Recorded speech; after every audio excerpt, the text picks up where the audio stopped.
you know, we have, so activation here, this is, then we have transport, because remember that carnitine molecule. And then we go into the mitochondria for this.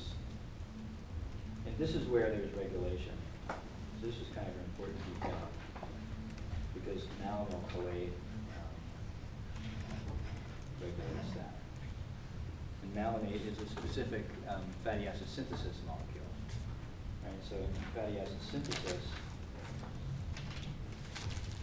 right, so this is breakdown. In synthesis, right, we basically have acetyl-CoA carboxylase, which goes from acetyl-CoA to malonyl-CoA. In this compound, if there's a lot of it, and you're doing fatty acid synthesis, this guy is the one that basically blocks this carnitine transport here, and turns off fatty acid oxidation. Right? So we have malonyl-CoA from acetyl-CoA, and then if we have fatty acid synthase, you know, you should be able to kind of describe the sequence of the steps. Don't worry about the 7 subunits and all those crazy little 2-letter abbreviations. But you should know that acetyl-CoA attaches first, malonyl-CoA attaches next. When these two condense together, we have 2 and we have 3. This is spitting out of CO2, and then we have 4 carbons attached.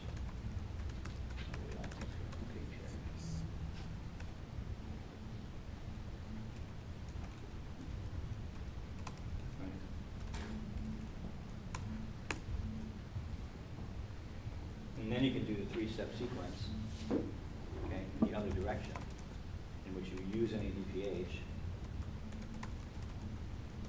reduce,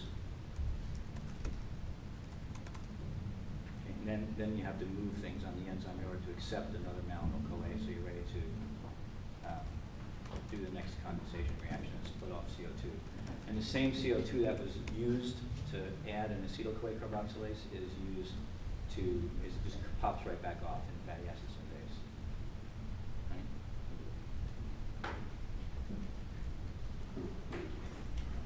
Yes? Should we be able to describe the radical reaction of the acetyl-CoA enzyme, or should we just know that it maintains? You don't need to be able to describe that. I mean, no. I just put it up as an example, to be able to show an example of a radical reaction, but no.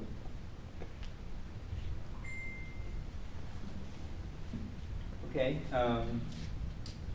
so I think that's all the pathways. Are there any questions about regulation?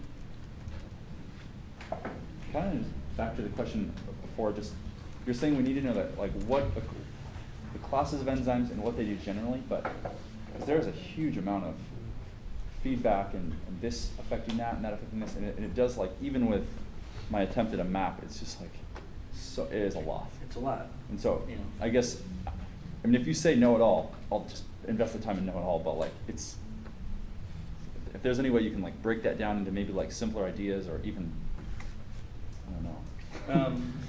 I tried to do that.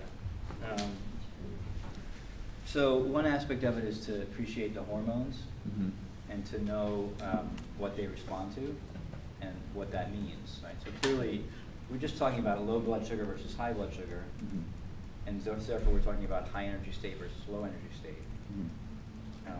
And so, just based on that alone, you should be able to sort of deduce,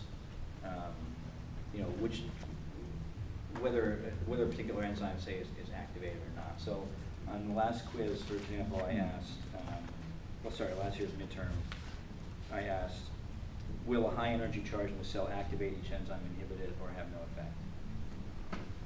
So in that case,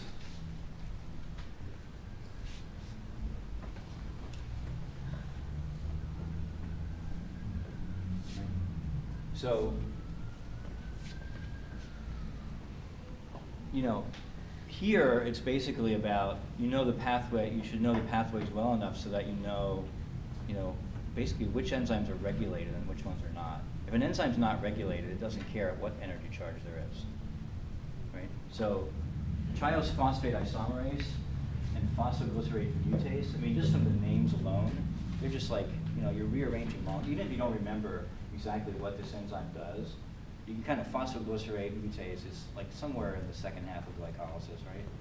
And a mutase just means something's getting rearranged. So is this enzyme likely to be regulated? No. So will it care about energy charge? No. It just won't care. It's just gonna, because it's gonna go back and forth, forwards or backwards, depending on what the regulated enzymes tell it to do. Right? High energy charge. This bisphosphatase, fructose 1,6-bisphosphate, that's a phosphatase enzyme. It's a gluconeogenesis enzyme. It's a phosphatase. It's got a sugar with 2 phosphates on it. 1,6 you remember from glycolysis. So this is going backwards. If the energy cell charge is high, do you want to run gluconeogenesis? Yes.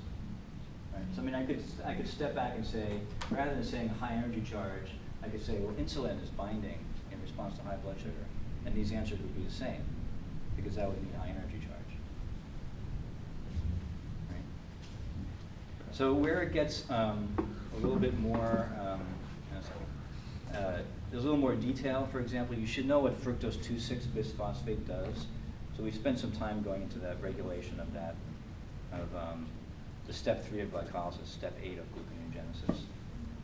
And that involved a special F26BP, and then that extra bifunctional enzyme that either made it or broke it down, depending on whether it was phosphorylated or not. Right?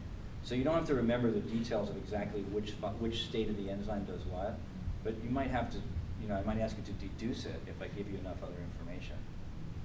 Right? So basically, thinking through this sort of logic in terms of what's the energy state of the cell or the organism by virtue of the blood supply, and what does that mean for these pathways, right? I mean, maybe it's a little bit tricky in some ways because, you know, you're getting to glucose. If you're a liver cell and you want to export glucose, there's 2 ways to export glucose. You can run gluconeogenesis up, or you can break glycogen down, and they're obviously both converging on glucose, right? So then you want to activate from both directions. If you need to supply, if you've got low blood sugar, and you want to supply it and you're a liver cell. If you're a muscle cell, you can break down the glycogen, but you're not going to build up the pyruvate to glucose. I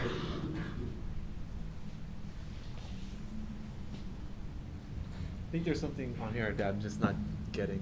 Okay.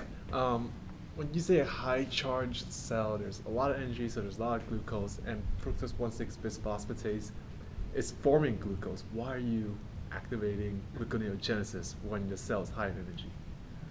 Could you sort of explain that to me? Is it because it wants to make glycogen from the glucose molecule, or?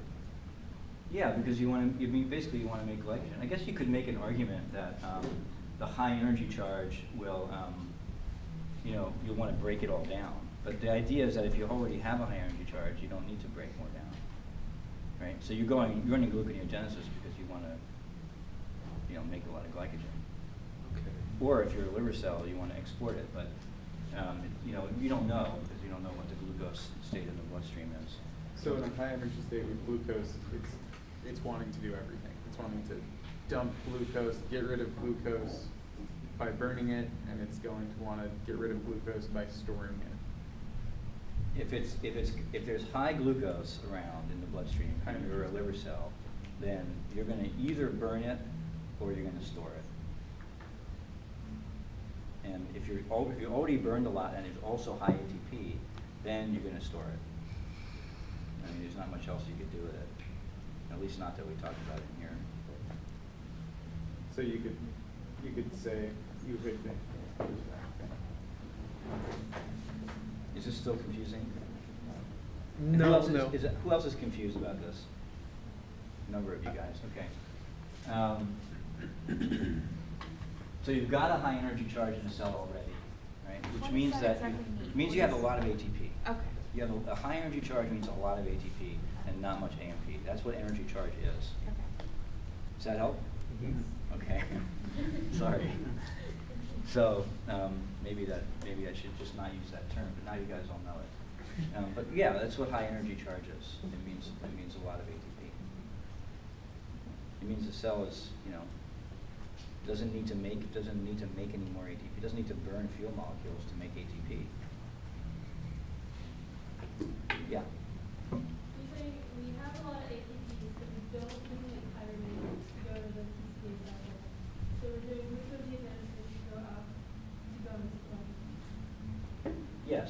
Or if you're a liver cell and you don't have high blood glucose, you could export the glucose. Because it doesn't say anything about glucose. So just to clarify, the antigen charge state doesn't imply necessarily whether you have high or low blood glucose in itself. It just, Correct.